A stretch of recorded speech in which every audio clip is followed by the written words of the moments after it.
Welcome to Hard Talk from Paris. I'm Stephen Sacker. To outsiders, this city conjures up images of style, elegance, and romance. But of course, the reality is much messier and more complex than that. There is poverty here, racial tension, and among some, a deep distrust of the police.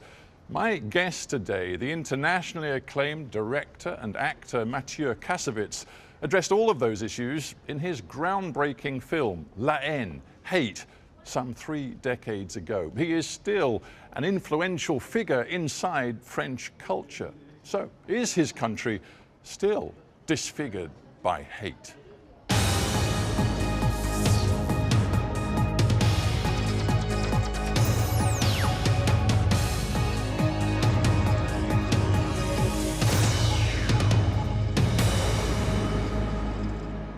Mathieu Kassovitz, welcome to Hard Talk. Thank you for having me. It is 3 decades since you made La Haine, Hate. I'm sure you would love to believe that that film is like a museum piece, like it's no longer relevant, but does it feel that way to you? No, I would love to think the opposite. I would love to think that each of my movies are relevant forever and will be remembered forever. But I guess what I meant was, that wouldn't it be great if some of the issues you had exposed were no longer issues? The problem is that I make political movies. And I did a movie like 10 years ago, 15 years ago. That's back on the news today because we have a revolt in New Caledonia. That's a film called Rebellion. Rebellion, yeah. So, you know, that's when you do political movies, either you're totally wrong and you're not relevant, or you're right and nobody's listening. so that was the case with Rebellion. That was the case with La Haine. But here we sit talking in Paris. You live in Paris. Does it feel like Paris still has a profound problem with, for example, police brutality? Because at the time, you said something pretty extraordinary. You said, this movie is clearly against the cops. Are you still against the cops? No, the movie is against the cops. I'm not against the cops. The movie is against police brutality. And the problem with police brutality is why we say the cops, is that police brutality happens because police don't police themselves. The movie is, of course, about obviously much more than just police violence and brutality. It's about inequality, poverty, racial tensions. And that word that you chose to label the movie, hate, is a word that people are using a lot in France today to talk about a country that is filled with anger and, yes, hate.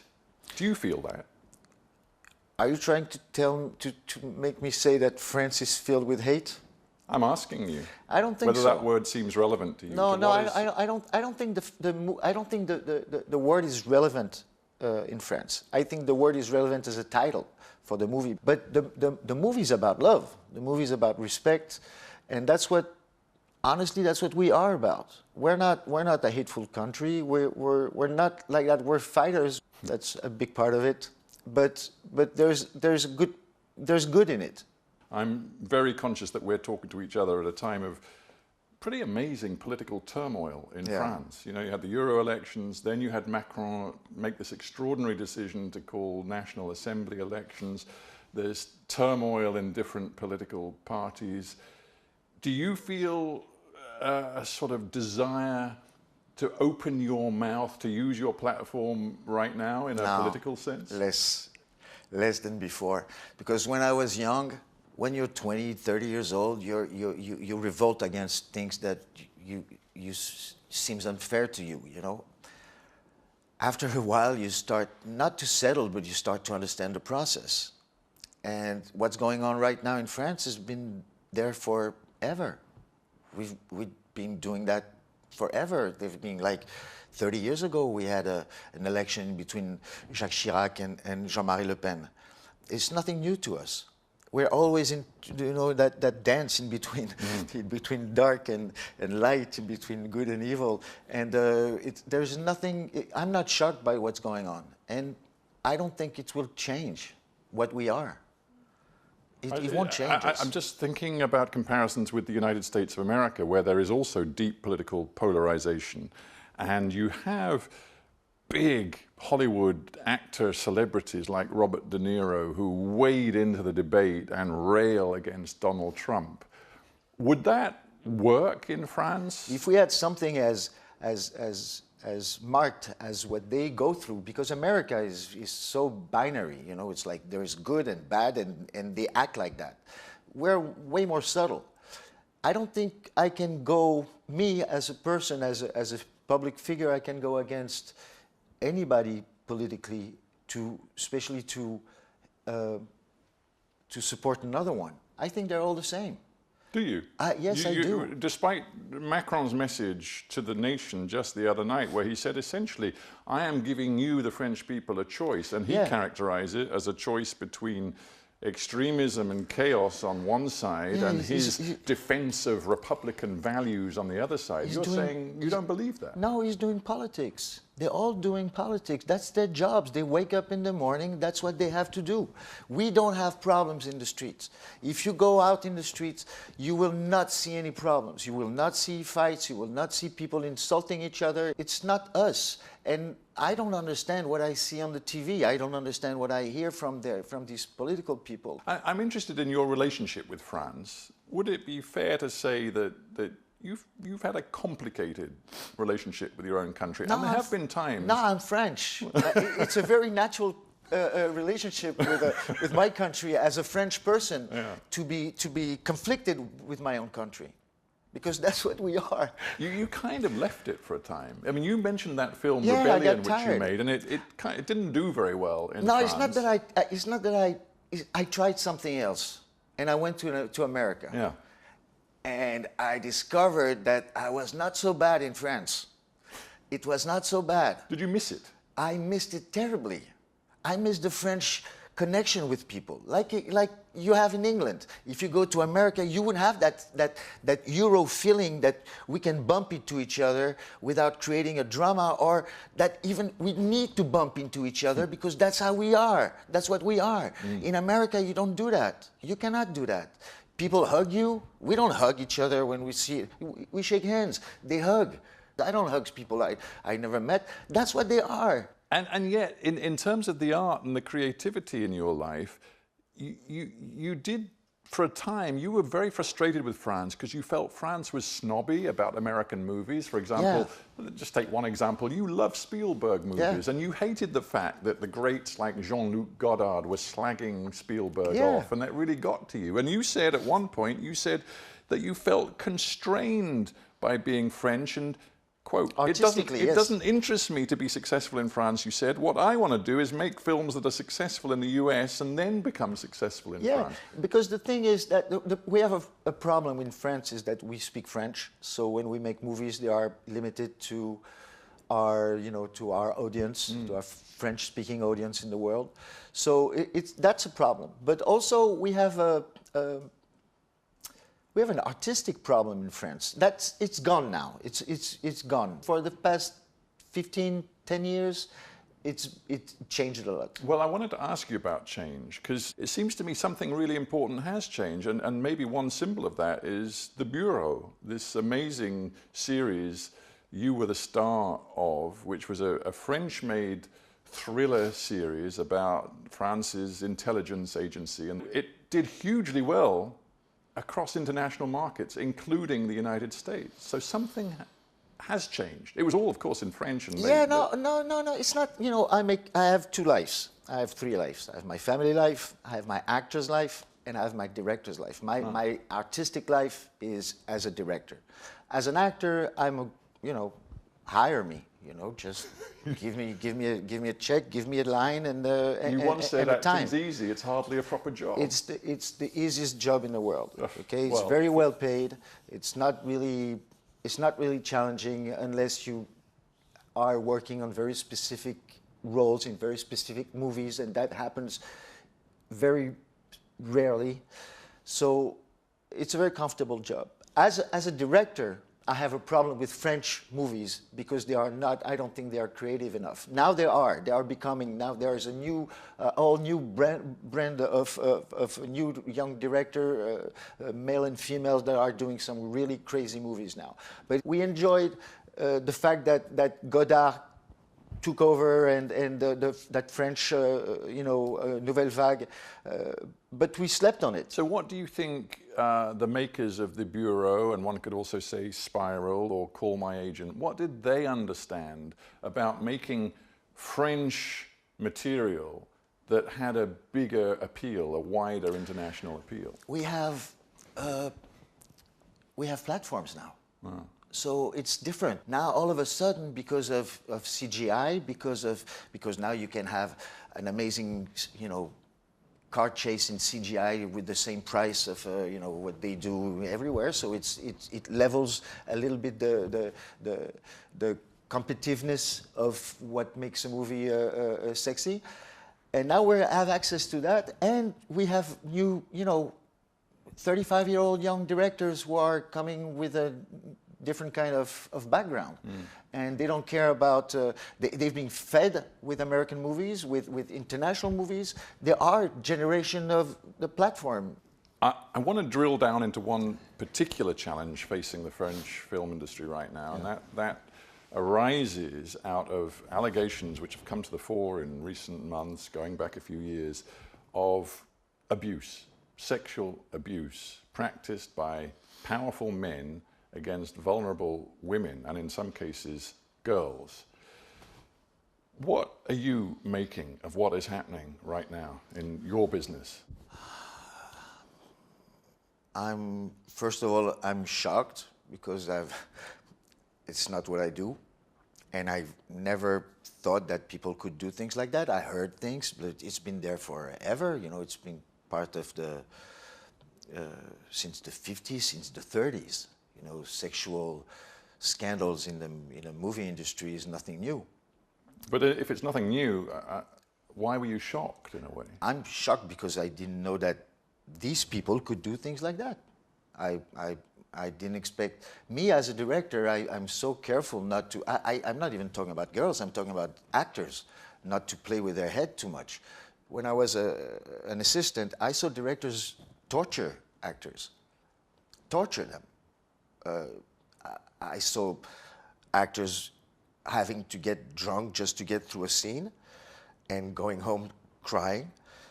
And they were not female or male, they were just actors being abused by powerful directors. That's abusive behavior. Yeah. What we're learning about, and of course the testimony of Judith Godrèche is crucial to this, where she has made allegations against two very well-known French film directors, Benoît Jacot and Jacques Doyon. Now, they're very serious allegations. Yep. The two men involved have absolutely denied them, but there is now a national debate about what this means, and also it's reached politics. I mean, the National Assembly has set up a commission of inquiry, which is suspended because of the election, but nonetheless probably will be picked up again. It's very damaging, isn't it? I think it happens in every field of work, that kind of abuse. I think it happens more in the cinema, in the movie industries, because people have a lot of powers and there's a lot of young and, pretty girls. It's so far of what I do. You say that, but you also have been very candid. You have said that in the past, as I think about it, I acted like a jerk, an idiot. Yeah, we all did. So what did you mean by that? Because, you act like a jerk because you're not... Did you take advantage of No, women? never. Me? No. About what? Of a girl? No, never. Are you crazy? Well, I just wondered when you said, you have to think about it, and yes, I did act like a jerk and an idiot. It's acting like a jerk when you, more in a relationship with a woman. Sometimes when you're young, you say things, you do things that you don't understand. And if that woman doesn't tell you, this is not you can't do that, then you don't learn. I was lucky enough to have women to say, hey, what is this? Oh, I'm sorry. That's how you learn. But you cannot learn as a young man without being slapped in the face. That's what I'm telling all these women. Slap them in the face. We'll back you up. We'll back you up. Another star who has been in the spotlight, faces serious charges, again has issued flat-out denials of wrongdoing, is Gérard Depardieu. Yeah. Now, that's caused a debate in France because the president, no less, Emmanuel Macron, waded into this, and he said that there was a quote-unquote manhunt that was targeting Depardieu, and Macron said, look, he's an immense actor, a genius of his art, and I say as a president and as a citizen, he still makes France proud. Yes, he does. He's an amazing person. You know, he's coming from an era where, you know, he made movies about you know, Les Valseuses is a crazy movie, and that's what they were raised on that, and they did things that is not acceptable anymore today. But what can we do? Can you cancel the past?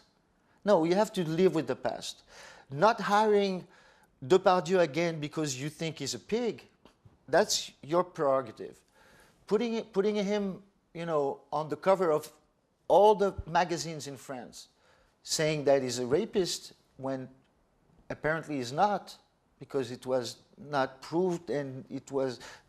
I have a friend who lost everything.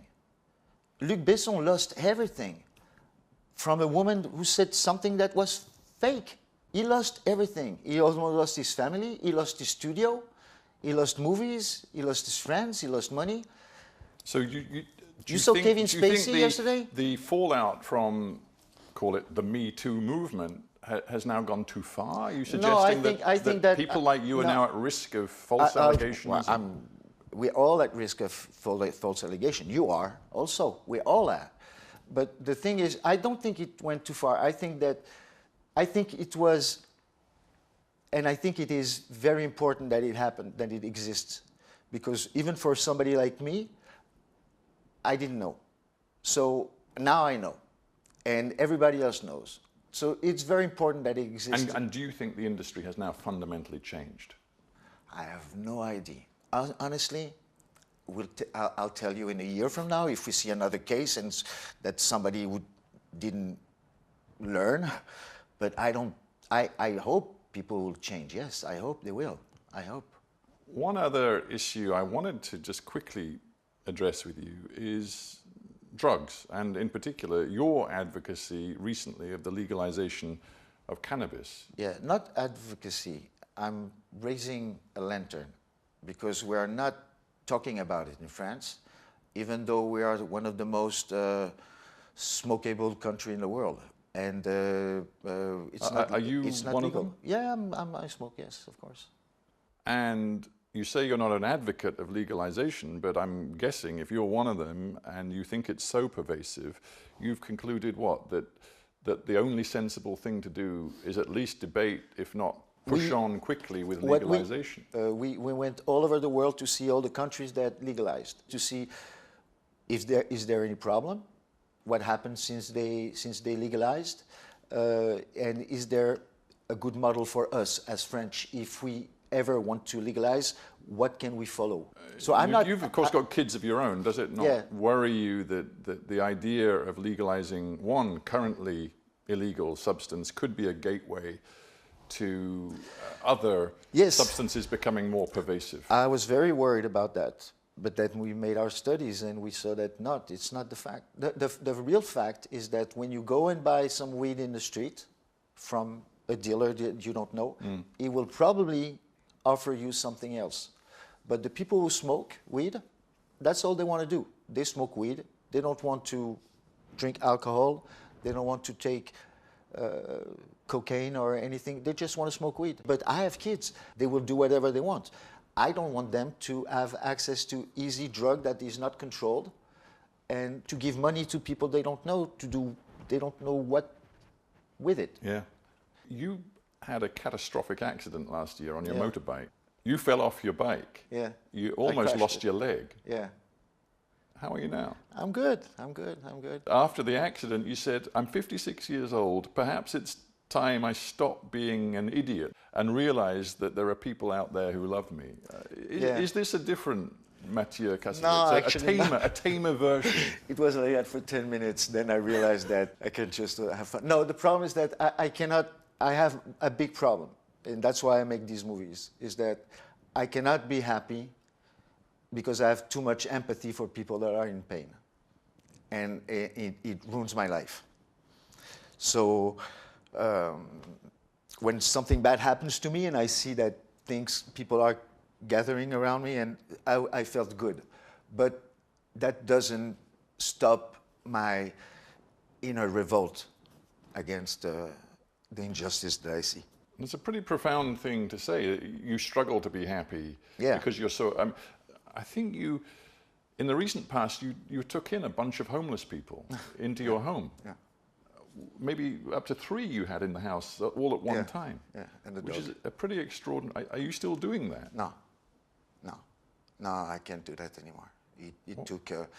I did that for 10 years, and it took a toll. Because you cannot help people halfway. You know, if you take somebody out of the street, you cannot put it back in the street. You have to find solutions. And sometimes you have to find solutions against people that are so disconnected that you're fighting for them more than fighting for themselves. So it's the only way you can help people is by being rich yourself or sacrificing yourself for the others, which is the most beautiful thing. But if you can bring wealth to others by sharing your own, that's the way to do it, I think. Or what about making movies? Is that in any way, in your mind, a way to do it? I don't think it's relevant anymore. I thought it was. I don't think it's relevant anymore. Because TikTok can teach you anything about any subject in 1 minute. So movies as an agent of social change? You don't need it anymore. You've moved on from that? Yeah. Really? I haven't moved on from that because my next movie is a World War II movies with animals.